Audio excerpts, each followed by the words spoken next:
Greetings, greetings, greetings. Welcome to Thoughtful Thursday Level Up Live. I'm Colin from Parenting Passports and Profits.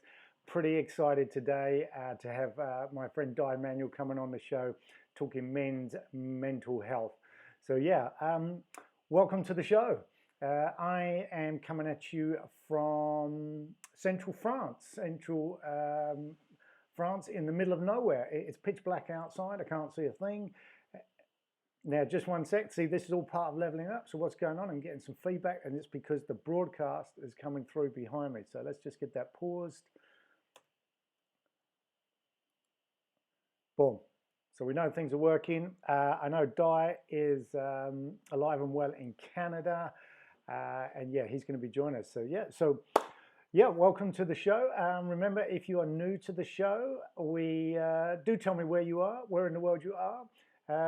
What does lockdown look like for you?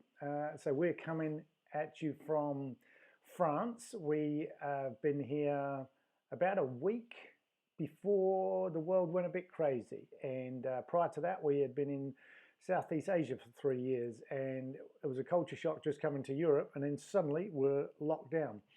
But I should actually say that we are feeling very blessed where we are because even in these non-pandemic times, if we were not locked down, we would be in isolation. We are in a rural hamlet of just 4 houses.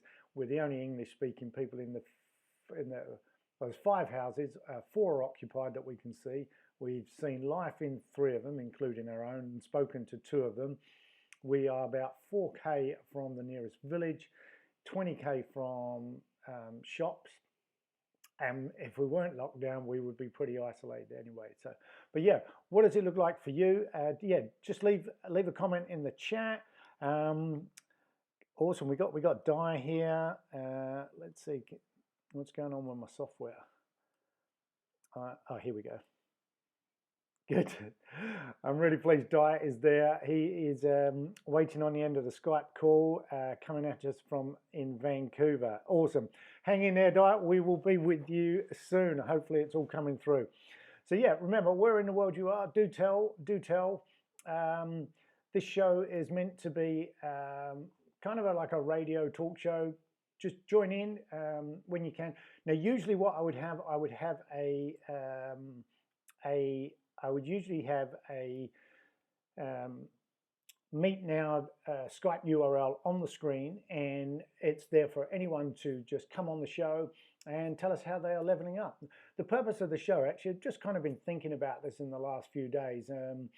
I'll briefly sort of cover the history of the show and why it came about. We're on to episode 19, but I think the show's purpose can be summed up in a really simple sentence. Its purpose is to make the world a better place today than it was yesterday. And that's it. And that's what leveling up is all about. Just taking steps to improve your life, improve the world around you. And if you do that, if you keep making incremental steps in how you level up in any aspect of life, whatever it might be, the world will be a better place. And if this show can facilitate that in some shape or form, then I'm going to feel like I'm living my purpose. So I'll just a little bit of background as to how the show came about and how I'm trying to level up in my own way. Is obviously these are unprecedented times for most of us, and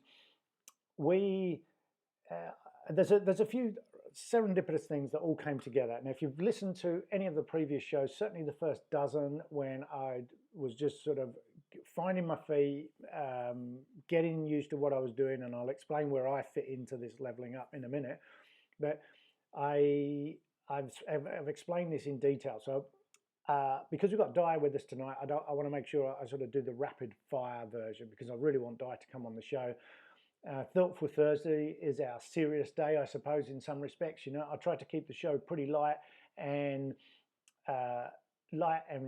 enjoyable. But Thoughtful Thursday is there for us to sort of provoke thought. And I know today this is a very important subject.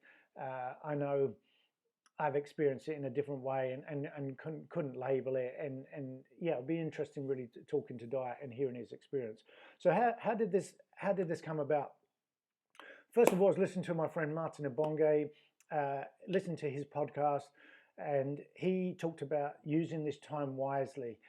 And what he was saying was, obviously the frontline workers are, they've got less time than anyone. But for many of us, even though we haven't got more time, and what I mean by that is we've always had the same time. We've all had 24/7, 365 days a year. And all that separates us is how we use that time. So nothing's changed there. But what has changed is how we've been dealt this different way to use that time. And for many of us, that means extra time at home to do different things. And I'm not going to get into the long list of things you could do, but what Martin was saying was don't use that excuse of you haven't got time, so that when this pandemic ends, you come out the other side and others have moved on because they've been investing in themselves in any shape or form. And I'm not talking professionally, and I'm not talking personal development. You might just want to take up a new language, or you might want to learn to play a musical instrument. You might want to go and exercise your creative spirit. You might want to spend more time with your family. You might just want to tidy up the garden. It's leveling up in some way to make the world a better place today than it was yesterday. And Martin said, do not waste this time, otherwise you only have yourself to blame. The second event was a conversation with someone I'd never met before. We were introduced by a mutual friend, Trey, who's been on the show. Trey was beaming in from Mexico, but about a week or so beforehand, he and I had never met. We were introduced by a mutual friend, and he was talking about how, this is in the World Schoolers movement, and he was talking about trying to breathe life into a small business mastermind accountability group within the World Schoolers networks. And I was interested, wanted to contribute. Time zones weren't really working for what he was trying to do and where I was, but we jumped on a one-to-one call and just got to know each other and had a chat. And it was this accountability thing that I hadn't heard for a while, but for any of you who know me, you'll know in a previous life I was the accountability guy. I ran a small business coaching and mentoring business called Accountable Business Progress. And for a number of years, I rocked up week in, week out, making people accountable, including myself, facilitating accountability groups. And so having this conversation with Trey was kind of like taking a step back in time. I haven't done that for a long while. I don't do it now, but it was interesting sort of revisiting that. And I wanted to contribute to what Trey was trying to do. And we agreed the timing was not going to be perfect, but why don't we just both sleep on it and see where it takes us? So that was going on. Then this was when COVID-19 was sort of kicking off, and Ellie and I were reflecting in our own private moments about how we could make ourselves available. We wanted to be available. We wanted to be a listening ear, and we knew a lot of more people would be online, and if they wanted some help in anything, if they just wanted a listening ear, we wanted to be available. So we put our calendar out there, posted it in social media, and a few people jumped on. But I was thinking, well, how can I extend that?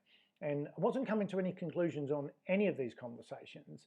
And then so there was two more bits.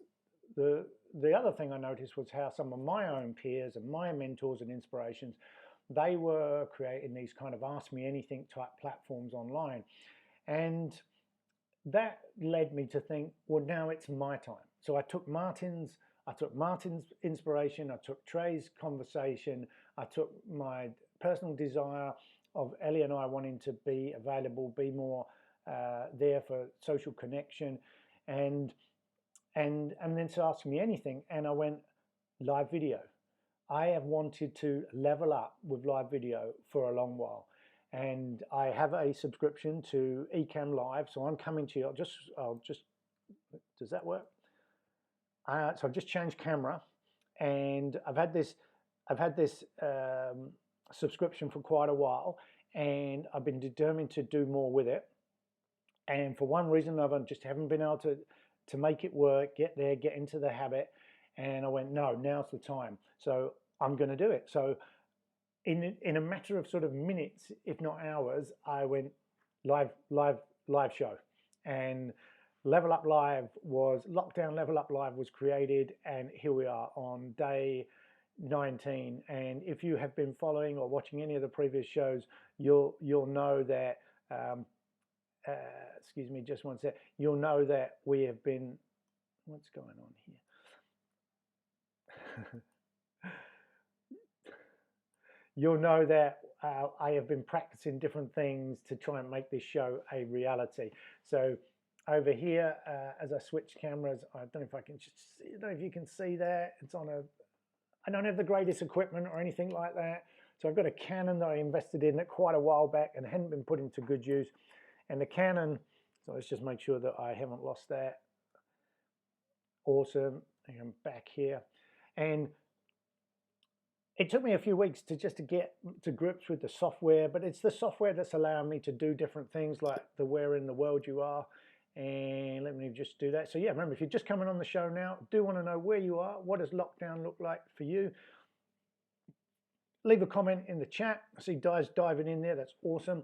Yeah, but these are interesting times, and I don't care if I've never met you or whether we're an old friend from the past or whether we've crossed paths. Dai and I, we met 2 years ago, I think. It was roughly 2 years ago.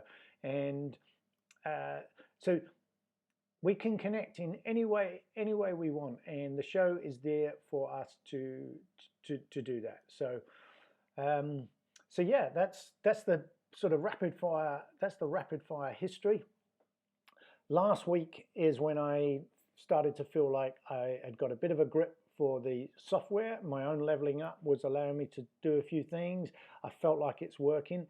I have to confess, where we are doesn't have great internet connection. I apologize in advance if any of this is coming through a bit grainy. Yeah, just like fingers crossed, hope for the best. But practicing with the different cameras, I think, has helped things. And yeah, and so I'm making a commitment that I'm going to level up. I'm going to get better at this. The hashtags is something that I've been working on for a while. Just to let you know, I'm Colin from Parenting Passports and Profits. We are a world schooling family, and last year we were living in Vietnam, and I had my first sort of go at using live software, and that's when I brought in the hashtag. So we have Mashup Monday, where we talk anything about online business, search engine optimization, keyword research, on email automations, those sorts of things. Tech Tuesday is when we dive behind the scenes and have a look at pieces of software or any sort of technical setup. And we you know, if you want to share what you're working on, what's working for you, please come on the show. Do it. Just show us how you're making the world a better place today than it was yesterday. And if that's using tech, great. Wednesday, World Schooling Wednesday, and that's when we have a look at home education, unschooling, and world schooling. Yeah, so anything around that, that's World Schooling Wednesday. Today we're in Thoughtful Thursday, and we invite any kind of thought leaders, and that's why I'm stoked to have Dai joining us. And on Friday, that's when we try and introduce some of the World Schooling family. So Friday is Family Friday, and all families are welcome. It's a family show. If your children want to come on and show us how they're leveling up, what they're learning, that's awesome. Obviously, the time zones is something that interferes with who can come on and who can't. But again, I'm open to suggestions. There are things I can do. We could actually record an interview beforehand, and we could include it in the live show. So there's different ways we can do it, and that's all part of me leveling up. So, okay, it is time. It is time. So this we've had a few guests on the show. We've had guests from America, New Zealand, Mexico. We've had people commenting in from other parts, Europe and the UK. But today we got Dai Manuel coming in from Canada. So our first Canadian guest live from Canada. Okay, so how I'm going to try and do this is I am probably going to not refer to the comments. I really want to give Dai front and center stage. I'm just going to pop behind the scenes into Skype. We are going to bring Dai on, and I'm just going to change the scene, and hopefully we can get all of that working. So just bear with me a sec. Okay, so yeah, today, Thoughtful Thursday, we're looking at men's mental health with Dai Manuel from Dai Manuel Whole Life Fitness Manifesto. let's see how we go from here.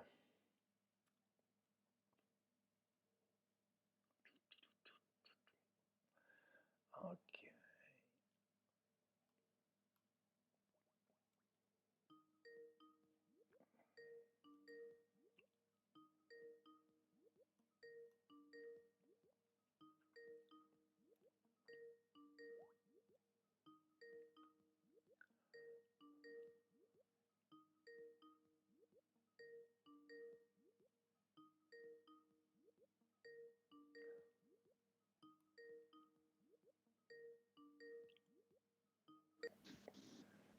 This is it. Look at that. It worked. And he's standing awesome. He's full of beans, full of energy. Oh, I'm stoked. I'm stoked. How's it going, Colin? Good to see you, brother. Good to see you too, my man. You're looking well. Looking well. A little bit more white though. Yeah. How long did it Not as take? much sun here as in Bali, So Yeah, it's yeah. all good. I've got a t-shirt on and a sweatshirt, and after 4 years of sort of an eternal summer, we had no we had no warm clothes when we arrived in Europe. It was, but some someone was looking. Totally get that. Yeah, someone was looking after us though, because they gave us a week to get warm clothes, get bedded in, and then they changed the world. So. So cool. I'm And loving the show. I love it. I think it's fantastic. This oh, whole leveling up, man. Congratulations. 3 weeks in, it's pretty cool what you're doing. awesome, thanks. Yeah, I'm going to get better. I'm taking a lot of inspiration from all sorts of people, and yourself included, in lots of different ways. I've always admired. I know you and I haven't spent a huge amount of time together, but every time we interact, I'm always inspired by what you're doing, and I know. I mean, I think I think there's something special about the fact that you are the first guest on a dedicated Thoughtful Thursday, because I know you're a deep thinker like myself, and it's not life's not an accidental journey. There are things that wander in and out of our lives, but I, I I used to call myself, Di, you wouldn't know this, but on my business cards I used to call myself Chief Thinking Officer. I like it. and and I felt at the time it was because I think a lot of mistakes we're making as we career through life is just because we don't stop and think. Now, Mm. that was a long time before anything like Thoughtful Thursday and this kind of show was coming up. This was decades ago when I sort of wore that hat, but I haven't stopped Mm. feeling that way. And so I don't know. I know in our world schooling environment, nearly everyone you meet in that environment is already an outlier of some description, and is as as challenged traditional beliefs just by doing what they're doing. They're already thinking. What was your experience there? On the schooling front, you mean, or just Well, the in world general? schooling and the unschooling. I mean, I, I Yeah. didn't meet a single world schooler who I didn't find it was very easy to get to a meaningful conversation with world schoolers very quickly. Sure. Well, they definitely look at the world a little bit differently, Yeah, but they also look at the world as a world. It's not like I'm from this one place. It's great, but you look at the entire world as your playground, and that idea of raising global citizens was always something that appealed to Christy and I, yeah, as well as just giving the kids that opportunity to connect with other kids that are of like mind. And we were more unschooling for those couple of years because we weren't following any specific curriculum. But the kids have just moved back into regular high school since we relocated back to Vancouver. And I got to say that experience that they had though for those, gosh, what was it, 3.5 years, it was remarkable. They're thriving now in the traditional school sense of the word, but it was the experiences that they gained through those few years of connecting with other kids and just not being in that fixed sort of box. It's really changed how they look at things and their perspective on learning. yeah, And that's why I think it's a great opportunity for anyone, even if they take a gap year, they take a year off to go travel as a family. I think it's a wonderful opportunity, and you can learn a lot from it. But like anything, you have to embrace it and recognize it's not always a smooth journey, yeah. but it is a journey that will continue to progress if you actively move forward in that progression, right? Yeah, definitely. It's funny. Yesterday was World Schooling Wednesday, and I've some another Mhm. friend was put out a list of questions, and I thought, well, these are good topics to talk about. And I started the conversation with myself and anyone who wanted to come on, but I used the questions as a bit of a sort of self-conversation. But my definition of what is world schooling was anyone with a global perspective, because one of the questions was, do you need to travel to be a world schooler? And I would say no. No, you're right. Yeah. So it ties in very much with what you're saying there. It's that perspective, and I would imagine Chardonnay and Brie now, their perspective in the Canadian classroom must be, How are they? Yeah. How's the sort of reverse culture worked for them? Or is that? It's they were the ones pressing, and I think we had a conversation about this before. Colin, was Christy and I had this agreement with the kids when we started traveling that if they wanted to return back home, back to Vancouver, our home, to finish off their schooling, we would honor that. And so they played that card last year, and so they relocated back in the summer, and I followed suit shortly after them. And, because they were the ones pressing to do it, that's a different situation. So, because I imagine if we were the ones that were leading that charge and putting them into that situation and them not wanting to go into that situation, I think it would be a different perspective entirely. Yeah.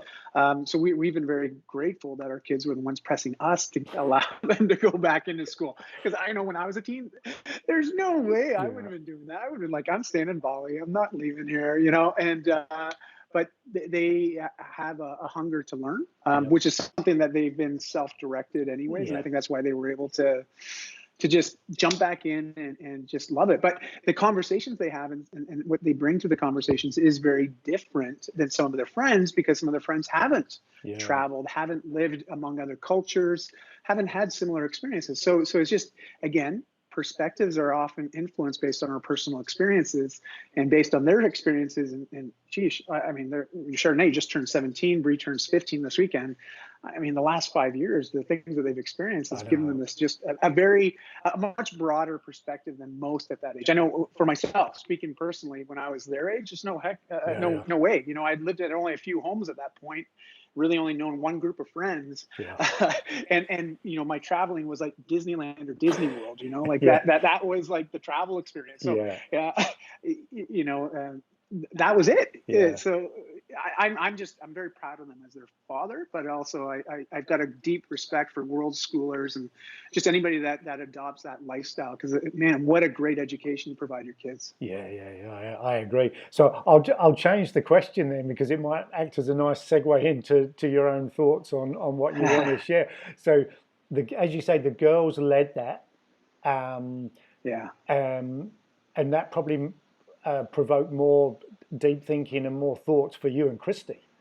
And so so I'll rephrase my question: how has the reverse culture been for you two? And I know you had to manage that in a very careful way, didn't you? And I wasn't privy to the details, but I was aware you took some bold decisions, and maybe you'd like to share that and how that worked. Sure. Well, I alluded that, Christy and the girls returned back to Vancouver before I did. And it was actually 6 months before I joined them. I remember. And even when Christy and I look at our relationship last year, Christy did the math and looked at our time together, actually physically together in the year of 2019. And we only had like a quarter of the year together, like in total about 3 months. Now, we were still in contact regularly. We were still deeply involved. We were still madly, connected and in love, and just we're in it to win it, as we say. Like we've been together for 20 years. However, we were at a point where Christy was also feeling that tug to return back to Vancouver, partially due to the kids wanting to leave, but also she had a sister. She's got a large family. Christy has a number of siblings, and they've all started to have kids, and they're young kids. And her sister, who's closest to her in age, was also having a baby this past fall. So you know what it's like when your family, especially if they're young, you're away for 1 year. Those kids change a lot in a year. Like you look at your children right now, you know how quickly they change year to year right now. It's like day to day people. So Yeah, well, that's right, day to day. Yeah, and so Christy was also having that aspiration to return back, and also just set us up. And so we made a decision, and I was going to stay on in Bali because I had some unfinished business to tend to. I'd also become committed to some events and some speaking opportunities, and so I wasn't ready to leave yet. Yeah. And that was it was an interesting time. It was an interesting 6 months. We both learned from the experience, and I'll tell you this: I was very excited to get back here in January. And this is all pre-COVID, obviously. Yeah, We yeah, had no idea of what was happening. It worked out that way yeah, that I came home before all that happened, and so we're very grateful. yeah, yeah. And we definitely think that we got something working for us. Yeah, You know yeah, that yeah, and yeah, and so that was sort of it. But I mean, those 6 months of me being apart from my family definitely offered up its challenges, and some mental health challenges too. You know, some loneliness aspects, some, you know, it's like when you're not around your family, and especially in that instance, I was really missing them, and I know they were missing me, and missing out on opportunities as my kids were experiencing first being back in high school for the very first time in their lives. And so hearing about that third party, or not so much third party, hearing it directly from Christy, but not being there myself, you know, it creates certain emotions for yeah. sure. And I think the very fact that I mean, the very fact that just me and you, two men, are just willing to go in this environment and just talk about it. I mean, I haven't spent a Mm, lot of time around the subject, but I know that you have, and I'd say I've already mhm, alluded. Dai is a deep thinker. I know he's a deep thinker. mhm, Um, but the interesting, when you and I connected about the possibility of you coming on the show, you mm, talked about how you've been paying a bit more attention to this for a number of years on a personal level, but on a professional yeah. level with some of the group coaching and mentoring that you've been doing. This has been going on, has been a bit Mm, more transparent in your world for a couple of years. And mm, this is obviously pre-COVID-19. So I'd be really keen. mm, I think we should hear your thoughts. You know, this is Thoughtful Thursday. Tell us about those thoughts and what you've sure. observed, and what should men be aware of? Mm. Well, I think first and foremost, one thing to take note of, and I'm going to refer to a lot of the things that I say is based on my personal Yeah, experience. totally. Okay, so I'm not I'm not a person that's got a doctorate in this kind of stuff, or I'm not a psychologist. I'm not even a clinical counselor. Okay, but I am a man. I'm a man with two daughters. I've been with my wife now, you know, dating each other for 20 years, and I've had a number of experiences, both in adolescent to adulthood, and now 43 years on this planet. So I've been around enough that I've experienced certain things, but I've also noticed things in my own life that I wasn't happy about. And when I say about that, happiness is sort of a result. It's sort of the end result by taking certain actions, right? Uh, I was definitely limiting my opportunities to experience happiness based on some of my choices. Some of this involved, you know, in early adulthood, abusing alcohol, which also led to some drug use, and I wasn't proud of that. But that became my way of giving myself a little pat on the back, you know, relieving myself of a little bit of stress, some anxiety, which I would typically feel in my life at the time, especially, you know, my kids were really young at the time. I was scaling a business with a business partner, had a lot of responsibilities. And listen, I felt I deserved that drink at the end of the day. Yeah, That was how I would relax and unwind. And what would end up happening is that one drink would lead to another one, and it just became a very conditioned response to the point that I would justify the action because I deserved it. You know, and in essence, we have to realize when we're making these kind of choices, and when we really start to defend these choices, like literally, I deserve this mm, drink, you know, or these drinks, or I deserve the opportunity to go out with a supplier who's in town, and you know what, I'll get home when I get home, turning off my phone, not just being very disrespectful, not only to my family and friends, but also to myself and my own health and well-being.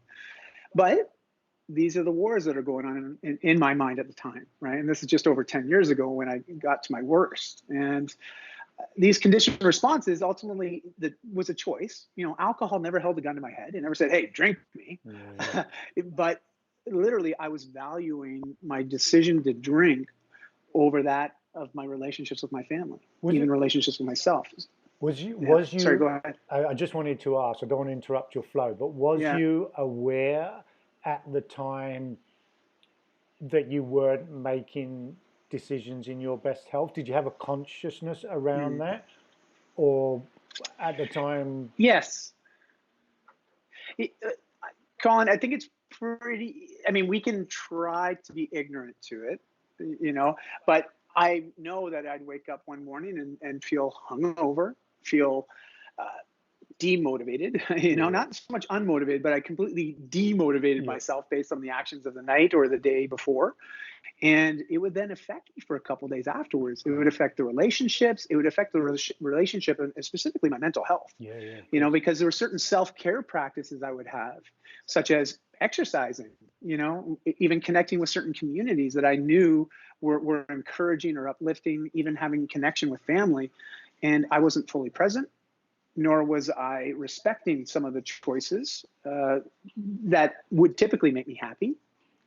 And so there's this sort of trickle over effect, right, Yeah, of our yeah, choices, especially when they affect us negatively, and then it compounds, right, in a negative way. yeah, yeah, And so, was I aware of my choices? Yeah, I was, but again, being in the situation where I was, I justified them. yeah, yeah. I justified it, and I would just write it off. Oh, I got a couple of days here. I'll just Netflix and binge, or chill, and I'll just, I'll do the least that I need to do. And gosh, I mean, it's hard to even reflect back on some of the actions, because a lot of those days were just a blur, to be Wow, perfectly honest. wow. Just because that was just my nature. Yeah, yeah, I was still present though, like when I wasn't drinking. Like, please, and I don't like using the term like it, I'm not in full agreement with the whole disease model, especially as it relates to yeah. alcoholism. And I'm not here to really talk about that, No, because I I know understand. it's a very polarizing Yeah, conversation for some people. But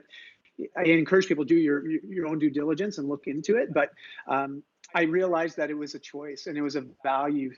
It was a relationship I had with drinking, and I valued that choice over some of the other things in my life that I knew really mattered to me more. And so it ultimately came to a point where my wife, after an incident that happened where I just drank way too much, don't remember how I got home, and then that following morning being confronted by my wife and told that our life was going to change because she wasn't going to put up with it any longer. And some people would refer to this as an ultimatum, but it wasn't even really an ultimatum. It wasn't like, you do this or I'm leaving you and taking the kids. It was really like, if this continues, I can't keep the kids here. As a mother, as someone that loves my kids and loves you and wants to support you, this is not the environment I want to raise the kids in. And she asked me a question. And now, for any men out here, and even women, like anybody, especially if you're a parent, you'll probably relate to this question. And I was asked by my wife, "Are you being the type of man that you would want to marry your daughters?" wow. Like, Colin, if you Yeah, were asked that question by Ellie, what would you do? yeah, Right? yeah, What would, it's like getting punched in the stomach and the nose and kicked in the woohoo all at the same time, right? Like, it was just, wrenching. And I realized at that moment, no, I wasn't being that guy. In fact, if a guy like me at that time had showed up on my doorstep wanting to come in and potentially court my daughters or yeah, marry my daughters, would I allow for that? Hell no. And yet I was living that. And so it was at that point I made a commitment. I'm going to go 1 year with no drinking. That was my commitment to my family, but more specifically, Colin, it was a commitment I made to myself. yeah. And it ended up turning into a lifestyle. I haven't had a drink now for over 10 years. And Fantastic. so it just became a lifestyle because I took it away. And what happens is when you take away a crutch like that, and we all have these, and for me, it was drinking. And that led to other certain choices typically, because after I'd have a few drinks, I literally changed psychology Hmm. and I let things go because I could justify, well, that wasn't really me. It was somebody different at the time, which is part of the attraction to drinking as well. It allowed me to come out of my shell more, because I used to deal with stress and a little bit of social anxiety. I was very withdrawn, and it's just stemmed from being a kid and certain other experiences as a child. And I never really dealt with it. I just masked it. And that was my way of getting around it. And so all of a sudden, you remove a crutch like that. And I think a lot of us have different habits. It might be video games. It could be pornography. It could be smoking. It could be other things that affect our health, but it becomes that escape. Mm-hmm. And we know that it's an escape. It gives us temporary relief from the world, but it doesn't actually deal with any of the symptoms nor the problems. It just masks them. And when you remove the crutch, though, and you stop doing that, you all of a sudden realize, okay, I do have a bit of a limp in my walk, but I don't want to walk with a limp. I'm gonna have to learn how to walk again. Yeah. So it opened up a lot of mental space, a lot of energy, also money. I mean, it was amazing what would happen when I removed like the number of bottles of wine I'd buy in the week, the beers I'd buy in the week. Like you take that expense out of it. I was like, I had more money, I had more time, I had more energy. And that year, I also sought out some additional help and support. I had a counselor and a psychologist I was working with for a period of time. I sought out other communities that would uplift me, that would charge me, would hold me accountable. As you said earlier, this accountability that you would run for people. Well, I found groups that would hold me accountable to leveling up, being the version of myself that my wife had always seen in me, and actually living into that. And so that's sort of what started everything. But after that year, I was like, why would I go back? I love where I'm going. I'm on this trajectory now, and I'm loving how I'm feeling. I don't want this to go away. So I just consciously said, I'm just not going to drink. I don't need it, and because I learned how to deal with the stress and the anxiety, I learned how to find new ways of dealing with those stresses. So rather than choosing a drink to deal with it, I found healthier ways to deal with it. And of course, also working on improving my mental health. And which we can probably stem to that conversation when we get there, Yeah, so I'm conscious that you're over 10 years and your own catalyst for self-awareness. You could go off in many, many tangents. So maybe talk us through, so you had this self-realization about your own mental health and how you were doing it. I'm curious about, because I know a word that you and I have, a word you and I use in our own lives, even if we haven't used it much with each other, is empathy. And so when you've experienced something, I'm now curious, and knowing like where you are now and some of the things you've done, I'm now sort of curious about the following 9 years that led you into those groups, and specifically from the empathy you must have brought to the following 9 years. So when did you start being more aware of it in others, and when did it start showing up as something that you were going to do something about it? And maybe share some stories of how you've seen it impact others.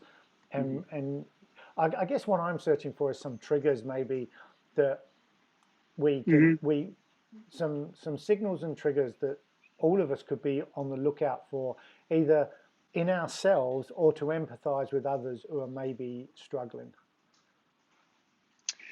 Well, I guess the easiest way to talk about like this empathy that we refer to, or the ability to empathize with others, or the most simplest way to put it, envision ourselves walking in someone else's shoes, living their life.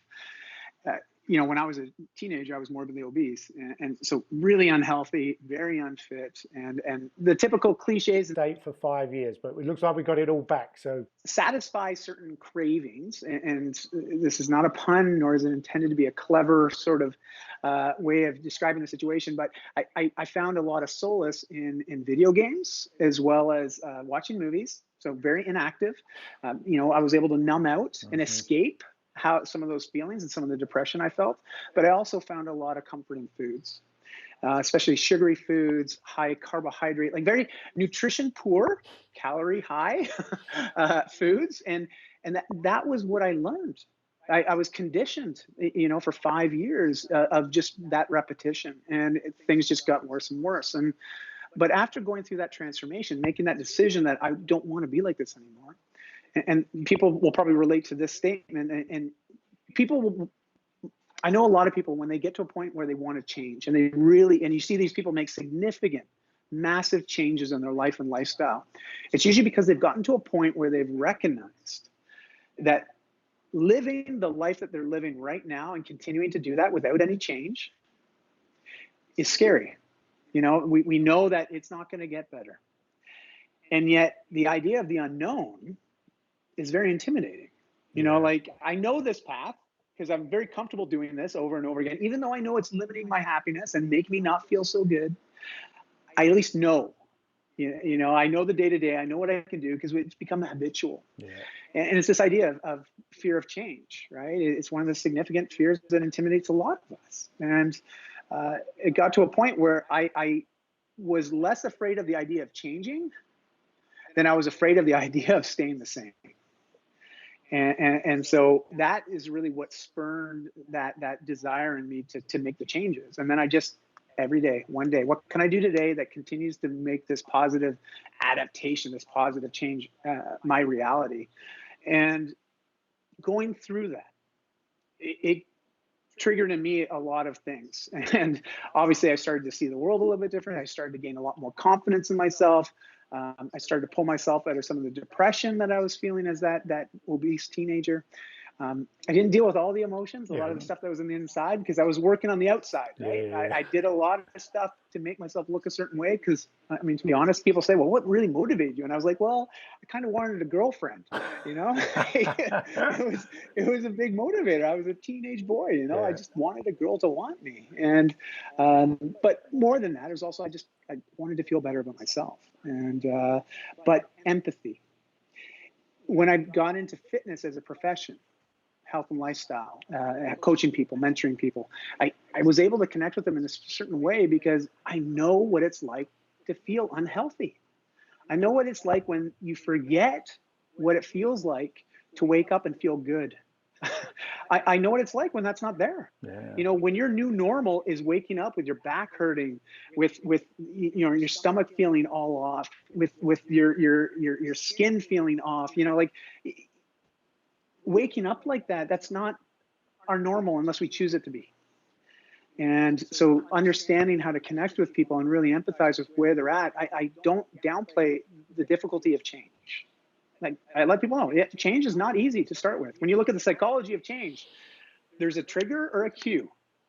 We then have a habit, and there's always a reward. Like this is you know, they've done lots of studies on this. There's some great books. I'm happy it's just bouncing back nicely, so that's okay. That's good. So the psychology of habits, because I was going to ask, I don't want to go down the rabbit hole of change. You know, like I would spend a whole day at work, and this is getting to the alcohol piece. I learned that if I felt stressed, I felt anxious, I felt like just off or started to feel depressed, I learned that the habit to make me feel a bit better temporarily was to have a drink. That was the habit. So stress, anxiety, you know, dealing with too much crap at work. I knew right away, okay, well, I'm feeling triggered. The habit to make me feel better, the reward of feeling better temporarily is to have a drink. To change this though, because stress and anxiety, I still deal with it, but I replaced the habit. Yes. Right? I replaced the habit now with healthier options, but it still gives me relief from the stress and anxiety. But you see, I didn't change the patterns. I just changed the midsection. The meat of the sandwich got changed, right, to a much healthier version. And for me, that was reconnecting with exercise. It was embracing certain communities like Toastmasters. Which also I found very uplifting, very encouraging. It's a nonprofit, so it was very inexpensive, very affordable, but it was a great community of positive people that were committed to personal and professional development. So if I felt, you know, I needed support, and so I looked for communities that I could learn from, I could grow within. But then in turn, what happens is as we start to change and we start to see the benefits of what we experience, we want to help others do the same thing. And it's sort of like what inspires you to do a lot of what you do, Colin, is to create that effect. You've experienced a lot of growth in your own life, and you've gained a lot of experiences. And I know you derive a lot of fulfillment from helping others, you know, and there's something in everybody. When you go through something like this, there's something that pulls at us that wants us to go and help others experience something similar. You know, and I think that you referred to it as your purpose earlier when you were explaining the motivation to starting this show. You know, leveling up. It's connected with what drives you to do what you do.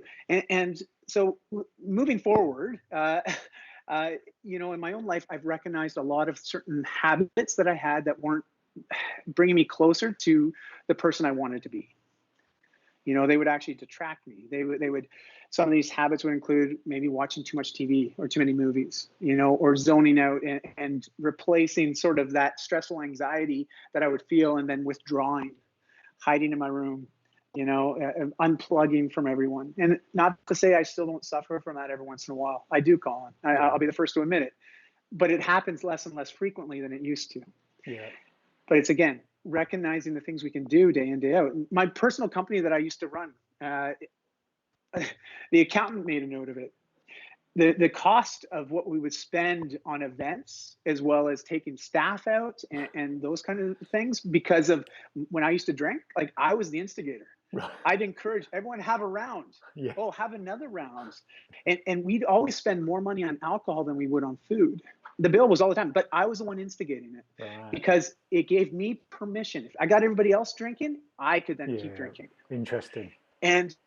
But this also affected the culture within our organization, and so you can just imagine, here I am, one of the figureheads of the business, I'm the boss, and this is what I'm saying is okay. Yeah. And so this is just one small incident where we saw the entire organization, some of the culture within it, shift very, very quickly, especially in that first year where I committed to no drinking. And it was just really neat to see that shift, and how profoundly and how quickly it could happen. And that's why I'd like to say to people, is there one thing in your life that is creating discomfort? Imagine it's like having a sliver in your finger. It's there. You can't quite get at it, but it's like, if you could get rid of that sliver, it would feel so much better. Yet we learn how to tolerate it. We learn how to numb the pain. Like, if we ignore it long enough, it doesn't feel so bad. When we focus on it, you can tell there's discomfort here. Yeah. But it's getting to that point where, you know what? When's enough? And unfortunately, and for a lot of us, we have to get to that point where it's like, okay, it's like almost life or death. And I hate to use that, but I see it in the fitness industry. I get guys coming in like, listen, the doctor said if I don't start exercising today, I could die next week from a heart attack. I'm like, wow, well, it took you a long time to get to this point to be really motivated to make some changes. Yeah, I know we could. I'm conscious of your time, and I'm trying to keep the show to about an hour. I know we could go on and on and on, but because it is definitely. Well, Colin, can I ask you a question? Yeah. What do you do for your mental health? Like, I'm curious, what is your lifestyle habits that help uplift you when you're not feeling connected with your purpose? Because I find it's when we're not connected with the purpose, we often feel a bit lost. We feel disconnected from what we do, and we don't feel fulfilled. We feel less joyful, less happy. I'm curious, what are your personal habits to bring you back up? It's a good one. It's a good one. A bit like you. I mean, my girls are my life. I don't mix with men, not through not wanting to, but I'm very happy in my girls' company, and of course, at certain times we are at each other, and it's horrible, behavior things, and, but the love within the group and the is just on a level that I'm fulfilled with my family, and probably. We're still bouncing back from our own dark moment and making this life work, and then we bring another baby into the mix, and so I've let some things, like I used to go to Toastmasters. Actually, I should just say we just had Ray Miller leave a comment. Toastmasters and Big Smile. Is that a buddy of yours? He is. He's here in Vancouver. Ray's a great guy. Yeah, he's awesome. Amazing dude. Yeah. Well, Ray, I was just going to say, I'm glad you commented, because I used to be a Toastmasters president back in Christchurch, and had sort of 3 or 4 different clubs that I belonged to over the time. For anyone watching or listening, if you don't know how to take a step in the direction of personal development, just go along to a Toastmasters group, and just go along to a Toastmasters group and just get involved, because even if you don't use the word personal development, you will just find your life changing in a positive way, in my personal opinion. And you may have to try 1 or 2 different Toastmasters clubs, but if you find one with a good energy, you will never look back. Your life will not be the same. But that's a slightly aside. But Dai, I know you said something in the correspondence before when we were teeing this up that I want to make sure we cover before you hang up. Sure. And I'm not worried Yes. about how Yes. long we go because the show is spontaneous and all that. But you said something really interesting, which was, so we can acknowledge there are catalysts for change, and they often are like a dark place or a brick wall that forces us. I don't think many people would dispute that, but if they've never had a dark moment, they may be careering towards one and don't even know that that's what's going to happen. But even then, I don't think we've got time to go down that avenue. But the avenue I do want to explore is, you said something about men making themselves vulnerable, the work you've been doing in the last couple of years. And you talked about how men have been opening up. And it's interesting, if anyone's watching our own YouTube channel, about 2 years ago, I actually recorded, I got the feeling it was live when we were in Laos, and it was on my birthday. It was on my birthday, and I called it Getting Vulnerable, and I think I titled it Getting Vulnerable, Success or Failure, It Only Matters to You. And it was me reflecting how my life hadn't turned out how I thought it was going to go, and circumstances had turned us down this route, but it had opened up a whole, this was the world schooling route that we didn't even know existed. And now, after bringing a second baby into the world, when we could have easily said we're going to stay in New Zealand, and that was the adventure, and we're just going to sort of reintegrate back into society. But credit to Ellie, as soon as the baby was out, passport was applied for, and we were away. And it was because even though we're still bouncing back on a financial level and a business level, we are so in love with the lifestyle and the simpleness of this lifestyle. It allows us to be, I don't know if this is a very long-winded way of answering your question, the simplicity of life allows me to be present even when I'm stressed. Because because we can stop what we're doing in the office upstairs and just come down and have dinner together. There's no commute. There's no going to this. There's no going to that sort of thing. And I'm not talking about COVID-19. Just world schooling has taken out all the all the commuting, all the time-consuming chores like gardening and washing cars and filling up with gas and renewing insurances and paperwork, all of that stuff gone. And every single minute of that gained is an extra minute with our loved ones. Now, sometimes it's a fractious minute, but it is thing. And I guess because we're trying to grow our business, and we lost all our confidence when we hit our wall and burnout, and we had to learn new skills and reinvent ourselves. The whole life was a whole reinvention, finding new ways to get paid, new ways to function, to remind ourselves what it's like to be happy, to be together, to be present. I mean, obviously at the beginning there was just the three of us, but we were determined when we hit our black hole that we never talked about this, by the way, together, but it was just kind of, we're not going to show Ayla it wasn't that we wasn't going to show her, it wasn't that we wasn't going to not talk about it at an appropriate time, but there's no way we're going to deprive a 3-year-old of a happy childhood while we work out how we bounce back. And that has been a huge motivating factor for living how we live, being present, because the girls deserve to run around gardens with a smile on their face. They don't deserve bickering parents, or woe is me parents, or aren't I unlucky, or I wish this didn't happen to us, or wish that didn't. They don't deserve that. They deserve what you said earlier. How can we be the best we can be? And as long as we're doing that, the girls will see that, and they are not going to worry about dollars in the bank account and homes and furniture and stuff like that. And I guess, Di, that's not a, or maybe that is a habit. Maybe that is a habit, that sort of being present for, making ourselves present for each other. That's the habit. I am trying to get back on the fitness front. Ellie and I both tried to take up running a couple of weeks ago. It came to a short, sharp end as we both picked up an injury, and so we just paused it. But actually, I'll tell you how I get my podcasts. I get my Colin Nice. time. I get my Colin time in different ways. Often it might be walking to a co-working space or something like that, but it would be with a podcast. And Oh, beautiful. podcasts have made a huge difference to my life over the last three years. So yeah.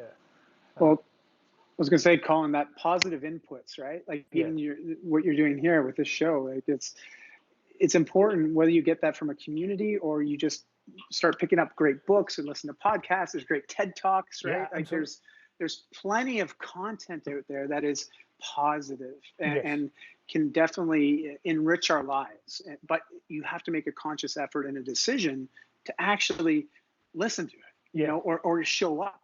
And but once you start doing that, it's remarkable what it does, because it, again, sort of brings us right back to our very beginning of this conversation. We talked about perspective, and the best way to change perspective is change the inputs, right? Change what's going on between those ears. And the easiest way to do that is just, what are we filling our heads with? Absolutely. And this also relates to association. Like when I gave up drinking, I realized who my real friends were. And I had a lot of friends that were bar friends, Yeah. pub friends, Right. and Okay. Yeah. the 19th hole Right. friends. And Yeah. I needed to find positive influences. And so it caused a big shift. And that's where the mentorship component in my life came back into focus, was this idea of I was a man and I saw other men as threats. I had a very tough time connecting with men, and I had a lot of women in my life, but not many men, and not many men I could be honest with, because I thought they would take advantage of me. They thought they would see me as weak. This idea, man doesn't cry. Like, these are all sorts of stereotypes that I grew up with. And, my father was very kind, very supportive, gentle. But when it came to speaking and sharing emotions, it just wasn't something that we did. And so I grew up thinking that that's just the norm. And it wasn't until I started to go in this inner work and started focusing on the inputs and getting around different types of people, I was like, wow, I've limited my life so much by not allowing myself to open up to certain men in my life. And a couple of years ago, that's when we started Mentorship Mondays. Just Monday nights, guys getting together to connect with each other. No coaching. It's just simply a place to come, connect, share what we're struggling with, what our wins have been. There's no judgment.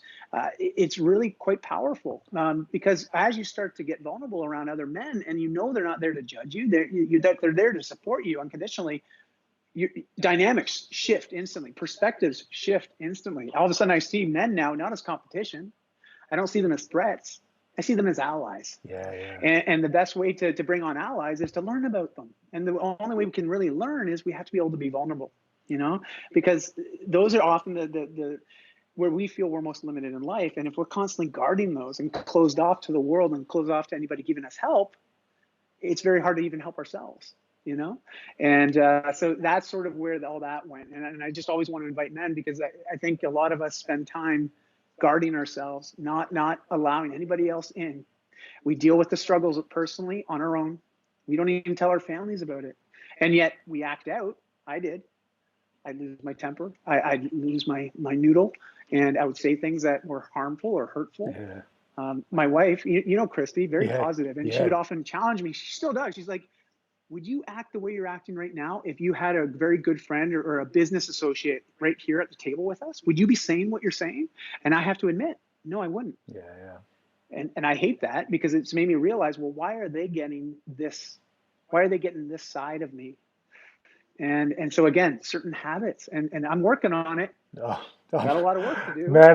But the work, and it's just part of life, Yeah, it is. And I think awareness, you mentioned it earlier. I mean, I sometimes feel like I turn into the child in the family, and I'm like, and I mean, I've now worked on myself long enough to know after the event what the trigger was, and I know, and the triggers are our family values that came together between Ellie and I are freedom of choice and meaningful relationships. And they kind of counterbalance, they kind of act as a yin and a yang against each other, because freedom of choice can be abused and meaningful relationships could be widely interpreted. Like you say, your bar friends at one point in your life, you might have seen them as meaningful relationships, but were they really? But I'm just using that as an example, not maybe Yes. but what we find is freedom of choice, when abused or certain members of the family make certain choices, impacts the meaningful relationship of the family or anyone else. And likewise, a non-meaningful relationship could result in choices that are not the best use of choice, in that freedom. So they kind of, when Ellie and I discussed these many years ago before we had children, we didn't know how powerful they would turn out to be as part of our day-to-day living. But they are breakfast talk about freedom of choice, and is this choice, mainly with our 6-year-old, obviously. The 15-month-old, she has to be coached and mentored in certain things. But the 6-year-old, we talk about her. We made it very clear to her when the second one came along that everyone in this house is an equal teacher and student, including the baby. Love it. Our 6-year-old teaches us as much as we teach her, and we wanted to level the playing field so that it's not about we know best. We have some different experiences, but like I say, I sometimes feel like the kid. When I lose it, I usually know what the trigger is, but afterwards I was like, that's pretty childish behavior. You're reverting to, and I hate myself. I hate that side of myself. But so anyone watching this, hopefully you sort of see the look on Dai and I's face. We are works in progress. We are, and we will be till the day we die. So before we wrap up, can you just tell us a little bit more about so you started to tell us a bit more about the vulnerability. We have to be vulnerable. But you shared off pre-show around how that is still a challenge, and you mentioned, I can't remember your exact words, but it was something like, you go first. So who goes first? Yes. And how does that work? Well, so what's super interesting, so it's been a couple of years that myself, I had this idea that I wanted to create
And he's back. Hey. Well, this is going to be interesting. This is going to be interesting. I think the live broadcast may have stayed. Oh, really? Yeah, this will be interesting to see how this finishes up. So so Ray asked the question, internet broken. Ray, yes, I think the internet was broken. But Yeah, I mean, this is the beauty of live video and leveling up. This is new. This is all part of the fun. But the It's way it awesome. worked, the software asked me whether I wanted to resume, and then it looked like the live cut out. But when I went to go again, it said, "Do you want to resume one that already existed?" Which I assume Ray was sitting on that live broadcast, and probably Nice. YouTube probably stayed present. And so it's going to be interesting to see whether this acts as one continuous broadcast or not. And if not, I'll join them together. But so I we were about to wrap up, but you were going to answer Yes. one Yes. really you were going to talk about Just one last question, and take your time. But it was to do with this with okay, so we're making ourselves vulnerable. Yeah, who goes first? And this is where I'm really curious, Di, maybe segueing all the way back, how your previous life experiences and your empathy, what role did they have, and what role do they have for any of us to see and facilitate people getting vulnerable? So over to you, my friend. yeah. So like I was mentioning, Colin, is I had this sort of deep rooted desire to connect with more men. And so I thought, what better way to do it? Let's create an event, invite some guys down to see if they want to be a part of it. Didn't really understand where it was going to go. And one of the first guys I spoke to was my friend out of Ubud, Nick Wood. He was a coach, and he's been facilitating men's circles for a number of years. And so I said, hey, this is the idea I've got. Would you like to? And he's like, I'll come. And we were living in Canggu at the time, and he was like, I'll be there. And he, Nick is awesome. He was coming down every Monday. So we Fantastic. started to co-facilitate and work together to try to create this environment. And it just grew and grew, because what would happen is men would come not knowing anything about what was going to happen. There was no preconceived notion of, okay, I'm getting together with a bunch of guys to have dinner and get vulnerable. But we did sort of preface it, naturally conversations would emerge that would echo or at least hint at this question. And the question that was sort of underlying, at least the theme of it was around leveling up. It's really, the question is, what does it mean to be a great man? And we wouldn't necessarily say that question verbatim like that, but it was hinted at the nature of the types of conversation. But what was super interesting, and something that I started to notice, was we'd attract a lot of guys that would come first time, but somebody would have been there previously and said, you should really check this out. It's a great group of guys just having great conversation and connecting. And not as intimidating as what we would typically believe it to be, especially me as a man. And I look back, we've had guys at 18, 19, 20-year-olds showing up to this, me being in my early 40s, and we had the full spectrum. We had guys up to 68, all the way down to 18. So you imagine there's 24 guys around a table, and you got this full range of experiences and spectrums of backgrounds. And yet everyone was holding space to make it easy to share if you wanted to. There's no prerequisite. You could come and just listen, just be there to learn and hear other people's stories. And what would happen was, guys that would often come there for the very first time, you could tell that they're sort of sussing it out. They're just like, I don't know what to think of this. I mean, these guys are getting pretty honest and they can tell they're being vulnerable. Like, the conversations that we're sharing, they're not always happy-go-lucky, like, yeah. It is some very deep, and sometimes people are sharing things they've never told anybody, like very, very vulnerable, very raw. And emotions really start to flow, but it's that safe environment, right? That's being created. But what would happen is, at the beginning of the night, when we're all just getting there, and you might have a handful of new guys there, they're sort of looking around like, what am I doing here? Like, they're really intimidated by it. And I get it, because I was there too. But something happens, because somebody does go first inevitably. Someone's going to start talking first. Someone's going to share first. But as soon as that first person goes, it then opens up for everybody else there that it's okay. This is a safe place. I can also share. I can be vulnerable. But it takes somebody to go first. and this is just something that I've noticed in myself. A lot of the times I'd be like, yeah, that's a great idea, but you go do that first. And if it works for you, maybe I'll try it then. Yeah. Like I even think about business decisions I've made in the past. It's like, yeah, that sounds like a great opportunity. Well, why don't you go make it work first and then come back to me? Like just a lot of this pattern I noticed in myself, but I started realizing a lot of us men have that pattern. Yeah. And there comes a point where us as men just need to stand up and go first. Not wait for another guy to go first, but just be the unmoved mover, right? Like the first one to go. And just go. Not wait, but just go and be okay with it. Be strong, be confident, step into yourself, realize like what is the worst that can happen?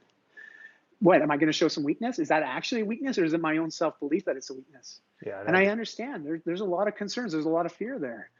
But when you're getting around the right group and you're getting around these type of men that are into this and open to this, wow, it is so empowering.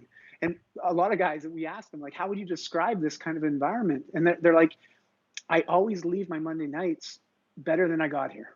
Yeah. And so this idea of improving and leveling up. And the beautiful thing then is that we've got a Bali group. We've got a group on the East Coast, Eastern Central Time. We also got Pacific Central Time, so we've got 3 different time zones going every Monday. Oh, fantastic. And because it's on Zoom, we got people plugging in from all over the world.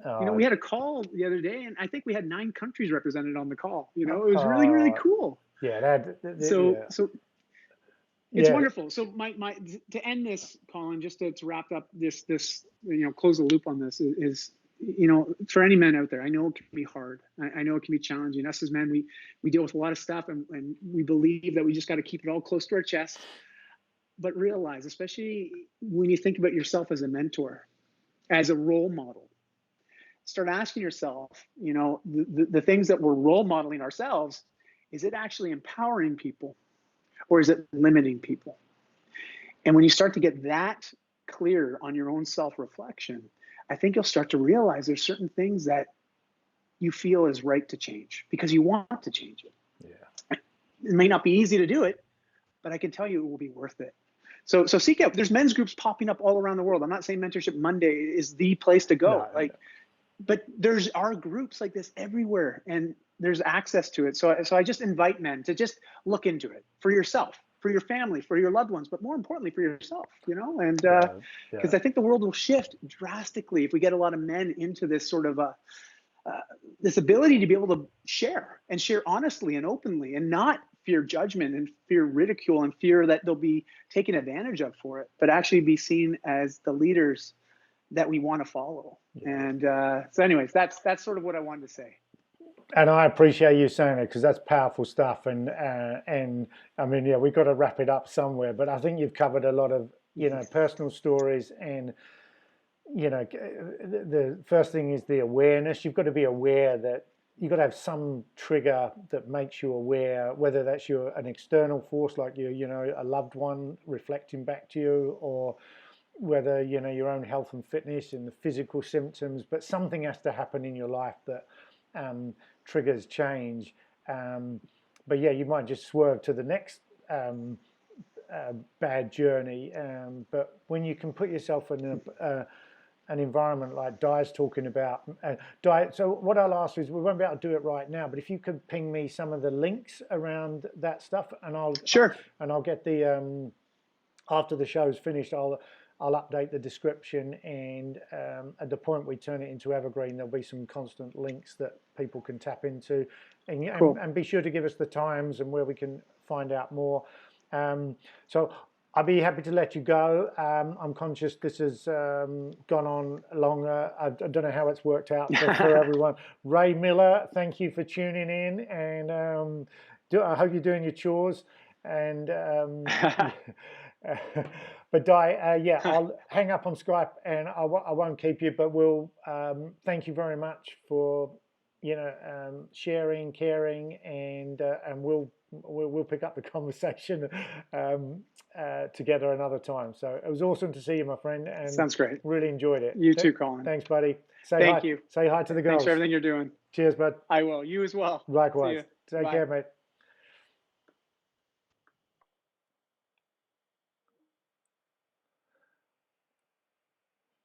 Wow, what what a conversation. So if you've been staying on, you'll know the show has had a couple of hiccups on the technical side.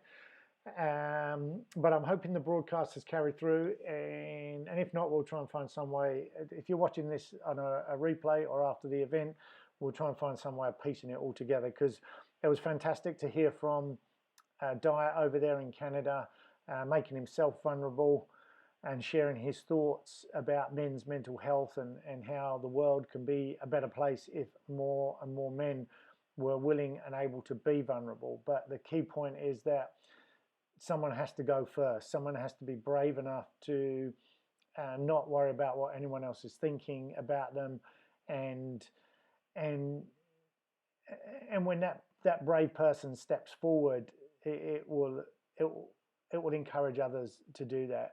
And I can tell you that this is not casual, flippant talk, because you go back to Toastmasters as an example. It can be now that's not a men's group, although ironically, when it started over 100 years ago, it was just a men's group, but it's now very much a multicultural environment. But Toastmasters would be a place where you potentially see a parallel to what Dai was saying.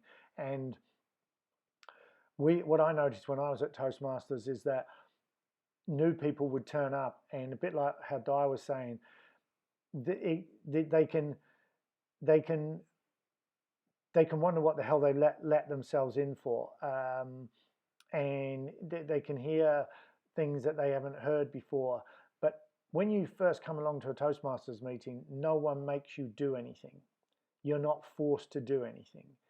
But by definition of being there, you're kind of acknowledging that you want to be there because you want to change something. But Toastmasters is a fantastic environment that allows you to come in at your pace, and you can sit in silence for a few weeks, as a guest, as a visitor, and watch and get up to speed until you suddenly realize you have got something to say and you have got something to offer. And it doesn't matter if you're nervous about it or whatever. I haven't got time to talk about it, but I have seen people give their first speech just standing on their feet for 60 seconds in tears, um, and it was amazing. And those people go on to be amazing Toastmasters members. And so those are people making themselves vulnerable and putting themselves in an environment that's going to make them stronger. And going back to what I'd said is the purpose of this show now, make the world a better place today than what it was yesterday.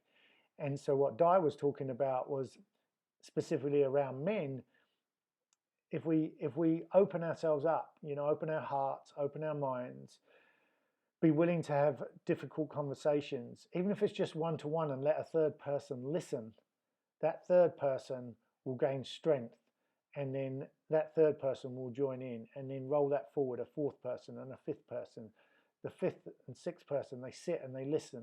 They feel uncomfortable maybe, but they reflect, and then they feel confident enough. Well, if Dai's gone and Colin's gone and so-and-so's gone, then yeah, it's my turn now. And that can't help but make the world a better place. And this has nothing to do with the times of COVID-19 in 2020, 2020. This is personal development that has been going on forever. It's got different labels now. But yeah, so if you are watching this either live or in the replay, we'll update the description so you get a few more of the links from Dai. There's already a link to his main website in there, but we'll try and get something around the Monday meetings he was talking about. And yeah, so I think that's a wrap for Thoughtful Thursday. If you've got anything out of this show, just before we go, I love it if you could just give us a like, a thumbs up, anything like that, to tell YouTube that we've had a bit of fun. And remember to give us a like, subscribe to the show, give us a bit of love so that I can continue leveling up. And we will be back tomorrow with Family Friday, and next week another round of Thoughtful Thursday. And if you have some thoughts you want to share with me and the audience, you are more than welcome. You don't need permission. Just tune into the show. It's on currently at 4:10 p.m. Eastern every day, and we may change the time, but right now that's what I'm showing up for, and we'll take it from there. So, okay, it's been a long one. I hope it's been a good one. I hope you got something out of it. I'll be back tomorrow, and thank you, everyone. I will see you next time. Take care now. Bye-bye.